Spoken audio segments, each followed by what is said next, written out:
Mayın 16-sında axşam saatlarında Tərtər rayonunun təmas xəttində yerləşən ərazisi erməni silahlı birləşmələri tərəfindən iki istiqamətdən atəşə tutulub. Bu barədə TREN-də Tərtər rayonunun icra hakimiyyətinin başçısı Müstəqim Məmmədov məlumat verib. İcra başçısı bildirib ki, ermənilər həmin əraziləri mina atanlardan atəşə tutublar. Təxminən saat 22:30 radələrinə qədər ərazilərimiz atəşə tutuldu. Kəndlərdə dağıntı yoxdur. Əsasən boş sahələrimiz atəşə tutulub.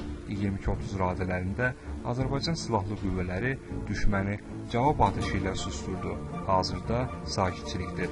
Azərbaycan Silahlı Qüvvələri əməliyyat şəraitinə tam nəzarət edir. Qeyd edək ki, Azərbaycan Müdafiə Nazirliyinin yaydığı məlumatda bildirilir ki, mayın 16-sında axşam saatlarından başlayaraq gecə ərzində Ermənistan Silahlı Qüvvələrinin bölmələri Çəpqə xəttinin Ağdam istiqamətində mövqelərimizin və müdafiəmizin dərinliyində yaşayış məntəqələrimizi müxtəlif çaplı minatanlardan intensiv atəşə tutub. Eyni zamanda düşmən tərəfindən tətbiq edilən döyüş pilotsuz uçuş aparatlarının keyfiyyəti aşağı olduğundan onların istifadəsi nəticəsində heç bir zərər dəyməyib. Dərhal görülmüş cavab tədbirləri nəticəsində düşmən susturulub. Silahlı qüvvələrimizin döyüş texnikasına ziyan dəyməyib və şəxsi heyət arasında itki yoxdur. Atılan mərmilər əsasən boş əkin sahələri və yaşayış məntəqələrinə yaxın ərazilərə düşüb.